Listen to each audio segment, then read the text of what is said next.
Bonjour à toutes et à tous, je suis plus que ravi pour vous retrouver pour cette petite vidéo rétrospective analyse post-trailer, post-réaction du trailer des 4 Fantastiques, le film qui sort cette année. Donc j'ai vraiment adoré le trailer des 4 Fantastiques. Et oui, je sais, je n'ai pas réagi à Galactus. À un moment donné, on voit Galactus et je fais oh ah, je m'en fous. Je suis occupé à parler de John Malkovich. Voilà. Mais bref, on va analyser les plans, les images, et dire un petit peu ce qu'on en pense globalement de ce premier petit teaser des 4 Fantastiques. Clairement le film de super-héros qu'on attend le plus cette année. Il y en a qui vont dire ah non, il y a Superman et tout, sans offense, mais personnellement j'attends plus les 4 Fantastiques. Du côté des super-héros cette année, je vais pas être méchant. Après, il y a de bons films qui vont arriver au cinéma aussi cette année. Il y a Paddington 3, il y a Signers et tout. Il y a plein de films qui vont arriver. Mais du côté des super-héros, c'est avant tout les 4 Fantastiques. Que je pense que j'en attends beaucoup. Et le trailer m'a beaucoup plu. Du coup, c'est parti. On commence avec le petit salon. Alors, il faut savoir aussi que c'est Matt Shakman, enfin, je sais pas si je le dis bien, qui réalise. C'était lui qui avait donc réalisé et qui s'était occupé de la série WandaVision, qui est donc le premier projet de la phase 4 et de la saga du multivers. Personnellement, ce n'est pas pour rien, mais là on s'égare, donc on va pas parler de Wanda, mais je pense qu'elle a clairement un gros rôle à jouer, comme Iron Man avait un rôle à jouer dans la saga de l'infini. Mais les 4 Fantastiques aussi, et je pense que les 4 Fantastiques et Captain America et Doctor Strange et d'autres personnages vont avoir un petit rôle à jouer. Mais les 4 Fantastiques, du coup, aussi. Donc, du coup, premier plan, on voit une visite du Baxter Building. Donc, on voit il y a Reed et Suzanne, enfin Suzanne Storm ou Sue, voilà, parce qu'on l'appelle un peu Sue aussi, donc les comics, qui présente le Baxter Building à un homme. Donc là, on voit un espèce de plan où il y a un large canapé, enfin de larges fauteuils. On voit une espèce de sorte de petit feu où on peut se réchauffer au centre. Une vue d'ensemble sur les bâtiments new-yorkais, sur les buildings à New York. Très cool, très, très cool.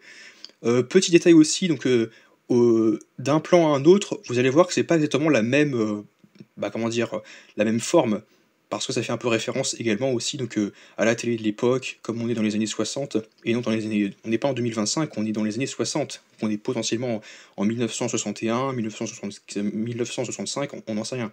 On est en plein cœur des années 60, et c'est pas du tout la même époque, ni le même univers.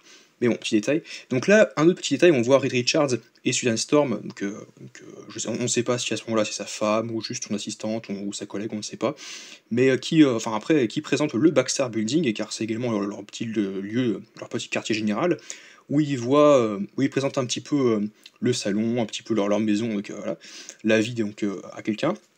Et ça me fait un peu penser à WandaVision, quand Wanda et Vision invitent clairement le patron de Vision, je crois, à un moment donné, et qui vont dire ouais bah un petit peu bah c'est un petit peu ce style-là, ouais, un petit peu quand ils invitent le patron de Vision à la maison, et quand on présente ouais la maison, je vous présente mon salon, vous avez vu, installez-vous, ça va être super, on va prendre soin de vous. Donc du coup, bah voilà, je voulais montrer la table, on va montrer un peu.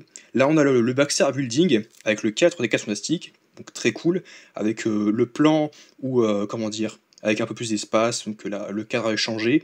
Et encore une fois, je pense que c'est une référence à la télé de l'époque, donc, que j'avais dit qu'effectivement on verrait les 4 Fantastiques dans le film qui serait à la télé.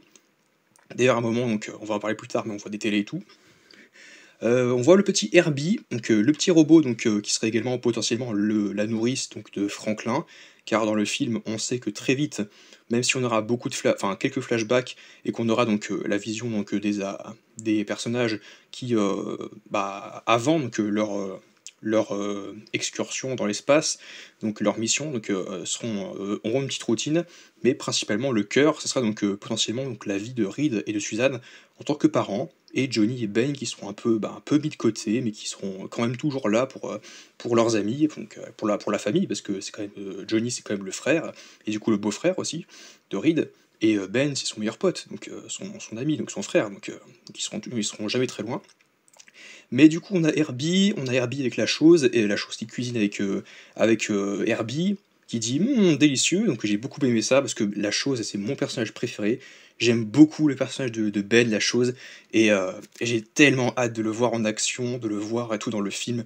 Franchement, c'est un personnage que j'affectionne beaucoup. Donc il est avec Herbie et tout, ils cuisinent ensemble. Là, on a un plan avec Reed Richards qui, qui serait potentiellement également professeur, donc professeur dans une université de l'époque, potentiellement, donc peut-être qu'il travaille en même temps sur un projet pour peut-être l'aider à changer, donc à inverser donc, la polarité des rayons cosmiques, de reproduire l'effet inverse donc, des rayons cosmiques qui les ont transformés en la chose, la torche, la femme l'invisible et puis Mister Fantastique. Et dans les comics, il le fait surtout pour Ben, parce qu'il aime beaucoup son meilleur pote Ben, et ça lui fait tellement mal de le voir malheureux à cause de son apparence, de son physique ingrat, entre guillemets, même si moi j'aime beaucoup son style, il est très stylé, mais en même temps, si je suis pas très objectif, parce que si j'étais la chose, je sais pas si j'aimerais voilà, donc faire un pas à chaque fois, voilà, je serais un peu horrible. J'aimerais pas trop. Je me mets un peu à sa place. Du coup, bah voilà, est-ce que c'est un physicien, est-ce qu'il travaille juste pour son compte, ou est-ce qu'il est également professeur, on ne sait pas. Donc là, également, donc, la télé, donc je vous ai dit, donc, le filtre, effectivement, on voit le filtre télé, le filtre réalité. On voit donc, on les voit en combinaison, c'est très cool, donc ils vont aller dans l'espace. La fusée, donc on voit la fusée, donc ils vont dans l'espace. Reed qui dit à Suzanne, donc avant, bah tu étais invisible et tout. Enfin non, il y a Suzanne qui dit, je crois qu'elle dit à Reed, bah en fait moi je suis pas comme Ben ou Johnny qui est en mode ouais ma vie a changé, c'est super cool, je suis super en forme, ou à l'inverse de Ben qui est très malheureux, qui le vit très mal, non ma vie a changé, maintenant c'est horrible. Suzanne en fait elle relativise et elle dit, bah en fait notre vie n'a pas changé du tout, parce que Ben a toujours été un rock, Johnny s'est toujours enflammé, il avait toujours, ouais, il s'enflammait beaucoup déjà d'avant et c'était Johnny. Et moi, j'étais plus ou moins déjà invisible parce que tu me voyais pas trop, voilà. Maintenant tu me vois, mais voilà, mais tu me voyais pas trop avant. Et toi, t'as toujours eu le bras long, t'avais déjà le bras long, donc voilà, potentiellement. Ouais. Voilà, donc en fait, en gros, pour nuancer, c'est ce qu'elle dit clairement. Elle dit qu'en gros, bah, ils ont pas trop changé, elle relativise, contrairement à Ben qui le vit très mal, qui est en bad, et Johnny qui est hyper actif, qui est super fort et complètement fou. Donc du coup, on voit Ben à la télé, qui le voit. On aura donc des plans avec Ebon Moss Backrack humain, donc Ben humain, avec la chose qui bah, se regarde et qui bah, un peu triste et tout né. Ah, on n'a pas vu Alicia aussi, on n'a pas vu Alicia Masters, alors qu'on sait qu'elle est dans le film. On la verra plus tard dans le film, on sait qu'ils seront potentiellement ensemble. La torche qui s'enflamme, qui prend donc Johnny, Joseph Quinn qui se transforme en torche. Quelques plans aussi, on les voit traverser les buildings new-yorkais. Très cool. Il s'enflamme, il veut repousser ses limites. Je crois que c'est ce que fait aussi Chris Evans dans le film. Moins Michael B. Jordan, parce que Michael B. Jordan, je me rappelle plus, j'ai aucun souvenir si lui était en mode ouais, j'ai la pêche, je veux repousser mes limites. Un peu moins qu'un Chris Evans et peut-être un Joseph Quinn, je ne sais pas. Enfin, après, oui, c'est vrai qu'il avait donc tous les trois ont des caractères différents, donc Joseph Quinn, à mon avis, ça va être encore différent qu'un Chris Evans et un Michael B. Jordan. Mais ouais, donc ça sera forcément la meilleure version, même si encore une fois on aime bien Chris Evans, mais on le préfère peut-être en Captain. Et donc Susan Storm, donc la femme invisible, les combinaisons donc des cas fantastiques qui sont un peu, ouais, qui font très kitsch, c'est très, ouais, c'est kitsch, c'est le mot. Mais en même temps c'est voulu parce que c'est l'époque et aussi parce que c'est pas forcément la même version, la même, voilà. Donc c'est intéressant donc, de changer ça. Donc qui concentre des champs de force, d'énergie, voilà. Joseph Quinn, donc la torche qui chute bah, depuis la, je sais même pas, je sais même pas si c'est l'inosphère ou la stratosphère, je n'en sais rien, je suis nul, pourtant on m'a bassiné avec ça. Alors il y a la traposphère, la iosphère, la stratosphère, etc. Je vais ouais non. Les 86 qui voient au loin je ne sais pas quoi, mais quelque chose se prépare. Donc un danger, donc potentiellement donc, Galactus qui arrive. Là c'est pas du Moleman ou du John Malkovich qu'on voit après. Des fans, donc des enfants qui portent des masques de la chose. Donc là, à mon avis, je pense qu'il y a beaucoup de gens qui seront très très cool, qui apprécieront donc des fans, qui apprécieront donc les 4 fantastiques, qui seront en full. Euh, les fantastiques deviendront des icônes, évidemment, donc celui qui sera le plus réjoui par ça sera Johnny, forcément, qui, voilà, là où Ben, un petit peu, il veut se cacher, on l'a vu tout à l'heure, mais ouais, il y a des enfants qui seront donc très cool, qui sont très, qui aiment beaucoup les super-héros, là où les parents vont peut-être avoir peur, ils vont se dire, mon Dieu, qu'est-ce que c'est que ça, c'est Titan. La voiture, donc la voiture qu'on avait déjà vu des visuels donc à l'époque de la Comic Con, donc après la sortie de Deadpool et Wolverine, la Comic Con 2024, on avait vu le visuel de cette voiture, voiture bleue. Personnellement, c'est pas ce style de voiture que j'aimerais conduire, hein, que je vais conduire. Hein. Je pense pas que ce sera ces voitures-là que je vais conduire, mais c'est quand même, ouais, c'est quand même stylé pour l'époque. Moi, je pense. On essaie de se mettre à l'époque. John Malkovich qui est très barbu, Donc lui apparemment il va jouer un dresseur d'animaux mutants. Je sais pas ce que c'est, je sais pas qui c'est. Je l'ai pas encore lu ce personnage. J'ai lu que le premier intégral et tout. Donc on avait vu donc les Skrulls, le retour de Namor, l'homme taupe, voilà, pour ne citer que. Et évidemment Fatalis, hein, le docteur Fatalis globalement. Et là on voit Galactus et je sais, honte à moi, je n'ai pas réagi. Alors plutôt que de sauter au plafond ou de faire oh il est là, je parlais de John Malkovich et de son rôle que j'en connais même pas en plus grand chose, hein, c'est nul, donc, et on voit pas.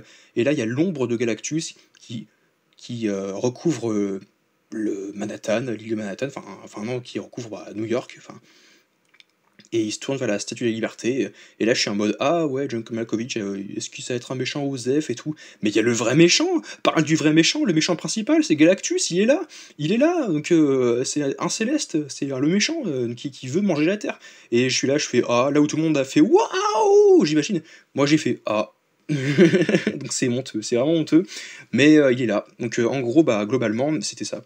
Alors j'ai pas remarqué d'autres éventuels easter eggs ou détails cachés, et bien que c'est le film qui me hype le plus et que je suis excité de le voir et que j'attends depuis très longtemps, depuis au moins 10 ans, littéralement, ou 8 ans peut-être, à l'époque de 8 ans, à l'époque de la phase 3 je crois, presque. Avant, bah, là, je veux dire que les détails, c'est pas forcément la priorité. En tout cas, n'hésitez pas à dire ce que vous avez pensé de ce trailer, encore une fois, et de que cette petite analyse. Et on se retrouve à très vite pour de nouvelles vidéos en ma compagnie.